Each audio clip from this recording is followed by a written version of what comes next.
शहर की कच्ची बस्ती में एक गरीब मजदूर कालू रहा करता था। कालू के घर में उसकी पत्नी जानकी थी। जानकी लोगों के घरों में झाड़ू पोछा करके कुछ पैसे कमा लेती थी और वहीं कालू किसी तरह मेहनत मजदूरी करके 2 वक्त की रोटी का जुगाड़ कर लेता था। कुछ दिनों से हो रही बारिश के कारण कालू की मजदूरी बंद हो गई थी।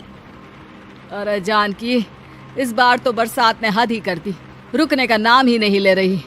कुछ समझ में नहीं आ रहा, अगर इसी तरह काम पर नहीं गया तो 2 वक्त की रोटी का जुगाड़ कैसे होगा। अरे तुम चिंता क्यों करते हो, बारिश का क्या है, 1 आध दिन में रुक जाएगी और उसके बाद में फिर से काम शुरू हो जाएगा। अरे 3 दिन तो हो गए, बरसात तो रुक ही नहीं रही है और आगे भी रुकने के कोई आसार नहीं दिख रहे। तो क्या हुआ, तुम्हारा काम बंद हुआ है ना? मैं तो अभी भी लोगों के घर झाड़ू पोछा करने जाती ही हूँ। मेरे पगार से कुछ दिन तो निकल ही जाएंगे। अरे घर का खर्चा तो हम किसी तरह चला लेंगे जानकी, लेकिन ये जो छत टपक रही है इसका क्या करेंगे? ये बात तो आपकी सही है। हमारी झोपड़ी अब काफी पुरानी हो चुकी है और इसके छप्पर में भी कई सारे छेद हो गए हैं। रात भर पानी टपकता रहता है।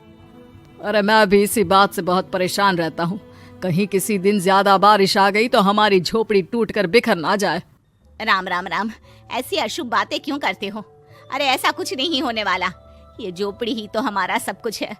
अगर यही नहीं रही तो हम जाएंगे कहाँ?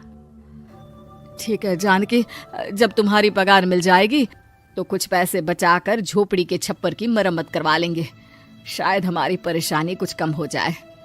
ठीक है जी, अब ना ज्यादा परेशान मत हो। ये लो खाना खा लो और सो जाओ, सुबह मुझे भी जल्दी काम पर जाना है। जानकी और कालू अपनी झोपड़ी में सो गए। रात को अचानक से बहुत तेज बारिश शुरू हो गई। धीरे धीरे बारिश का पानी कालू की बस्ती में भरने लगा।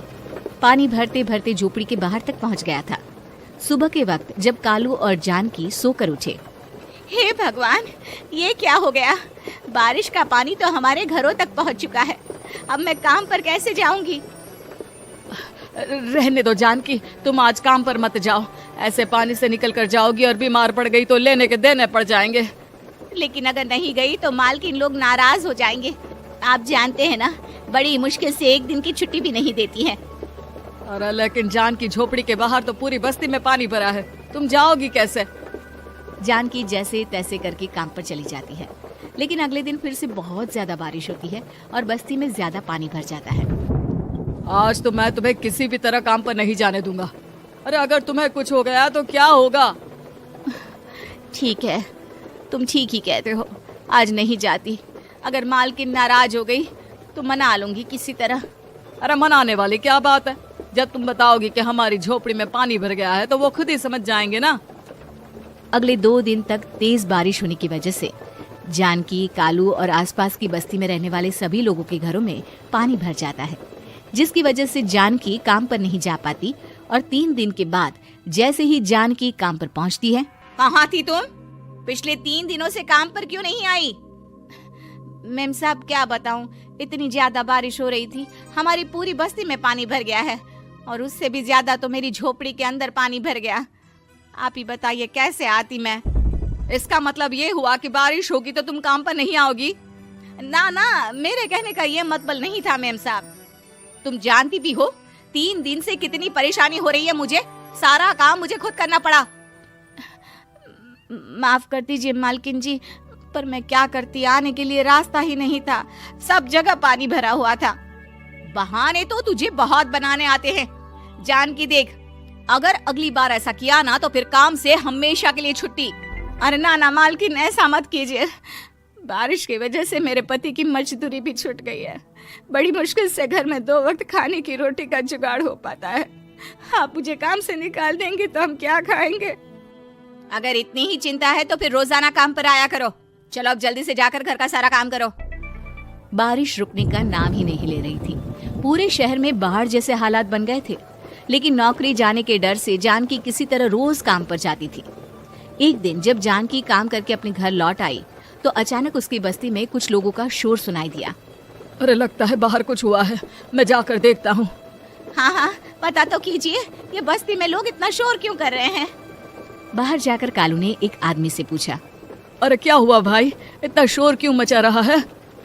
अरे क्या बताए भैया, अपनी बस्ती के बाहर एक पुल टूट गया है और वहाँ पर एक कार फंसी है। थोड़ी देर में अगर किसी ने नहीं बचाया ना तो वो कार पानी में बह जाएगी। ये क्या कह रहे हो भैया? कार के अंदर कोई है क्या? हाँ, कोई औरत बैठी है, अकेली है, बहुत रो रही है बेचारी, मदद के लिए बुला रही है। अरे तो हमें जाकर उनकी मदद करनी चाहिए ना। अरे लेकिन इसमें बहुत खतरा है, हमें अपने आप को बचाना चाहिए। पानी कभी भी हमारी बस्ती की तरफ आ सकता है। अरे तुम्हें नहीं चलना तो मत चलो, लेकिन मैं तो जाकर उस औरत की मदद जरूर करूंगा। कालू उस जगह पर पहुंचता है जहां वो औरत कार में फंसी हुई थी। वहां पर पानी का बहाव बहुत तेज था और सारा पानी कालू की बस्ती की तरफ ही आ रहा था। कालू ने एक बड़ी सी रस्सी को पेड़ से बांध दिया और दूसरे सिरे को कार की तरफ फेंक दिया और उस औरत को रस्सी के सहारे बाहर आने के लिए कहा। तभी वहां जानकी भी दौड़ती हुई आई। अरे ये तो मेरी मालकिन है जिनके यहाँ मैं काम करने जाती हूँ। और मैडम जी, आप डरिएगा मत, आपको कुछ नहीं होगा। आपकी गाड़ी को भी मैंने रस्सी से बांध दिया है। थोड़ी देर में पानी का बहाव कम हो जाएगा, फिर हम आपकी कार को भी बाहर निकाल लेंगे। क्या तुम जानकी के पति हो? हाँ हाँ, जानकी मेरी ही पत्नी है, आपके यहाँ काम करती है ना। लेकिन मेम साहब, आप यहाँ पानी में कैसे फंस गई?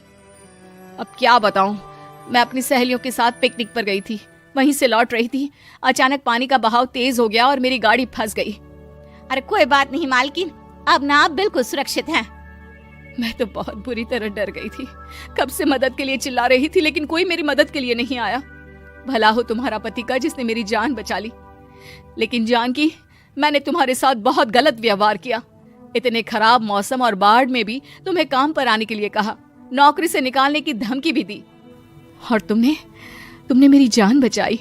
मुझे माफ कर दो। अरे कोई बात नहीं मालकिन, आपकी जान बचाना तो हमारा धर्म था।